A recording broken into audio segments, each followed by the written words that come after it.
Hey, this is Tammy Haskins with Diamond Eye Sports here with the director of the Danny Rumph Classic, Mike Morak. How are you tonight? I'm doing fine. I'm doing beautiful now that the game is over. Everybody had a lot of fun, and now it's time to sit back and kind of realize what just happened in the city.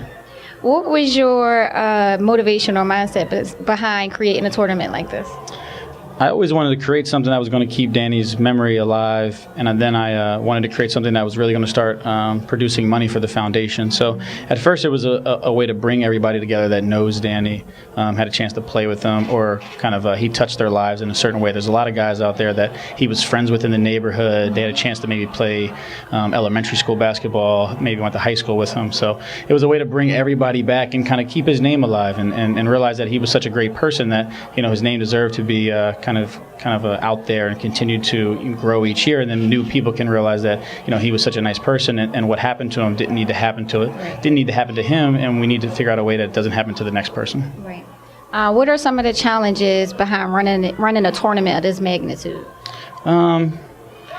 There's a lot of variables that kind of go into this. Luckily the guys and the players make time out of their busy schedules to come out here and play. A lot of them travel around the country and the world throughout the year, and happens to be a great time that everybody gets together. They're still in Philly. Some of them actually left yesterday. Some of them are leaving this week. So that's one of the hardest things, is to make sure that everybody's kind of around. So we've kind of pinned the first week in August and the second week as the Danny Rumph Classic week. So guys, now that we're in our 8th year, now I guess we're getting ready for the 9th year now that it's over. So everybody is kind of aware of when we do the tournament. So that's one of the biggest things. And the other thing is just keeping everybody involved. I mean, we have so many different volunteers. There's so many great people that want to be a part of the foundation. So making sure that everybody has a little bit of an ownership of it, because it really is. It's not just my tournament. I mean, it's the Philadelphia community tournament. Everybody comes out and has a really good time. So everybody has a little piece of it.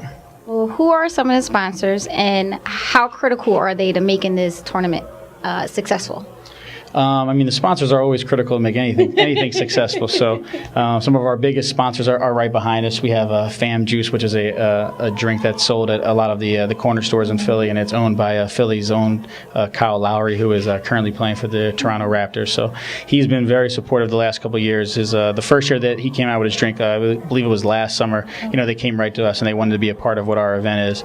Then we have SEFG, which is a financial services firm. I mean, they're a really big supporter of us and helping us not only with the finances part of it, but also with how we can continue to get bigger. They work on a bunch of different events, so they're a great resource with us, and they're very helpful to kind of make sure that we always have the bigger picture in mind.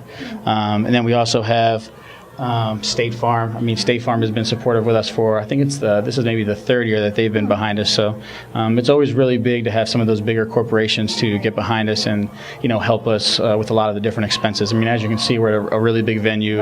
Right. We treat our players really well. Mm-hmm. Our uniforms are top notch. So there's a lot of different things that we need to make sure that we can pay for before the event actually starts. Well, any secrets you want to reveal about next year's tournament? Yes, I'd like to reveal that I'm not going to reveal anything about next year's tournament.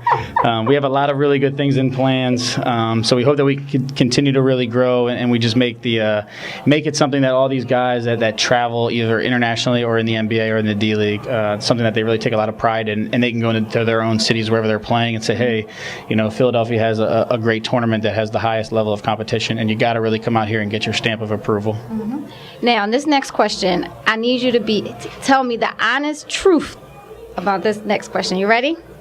Did you ever play Danny one-on-one, and if so, who won? I played him one-on-one a few times, and I think I might have won the last time that we played, but I mean, he was probably one of the best players that I've ever seen in person. I mean, he did things with a basketball, remembering back to when I was 12 or 13, that I had never really seen before. I mean, he was super athletic, and I had the chance to see him really grow as a player.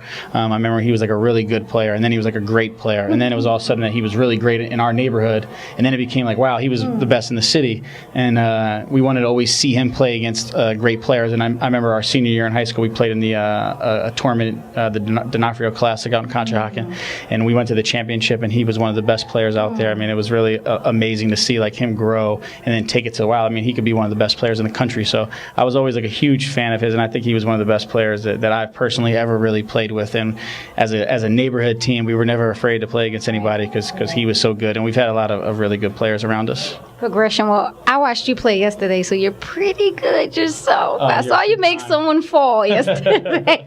So that was Diamond pretty Sports good. did not get that on any footage of that. I'm pretty upset about that.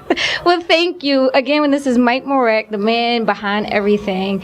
Thank you so much. We No problem. appreciate this. This is Tammy again with Diamond Sports. Thank you.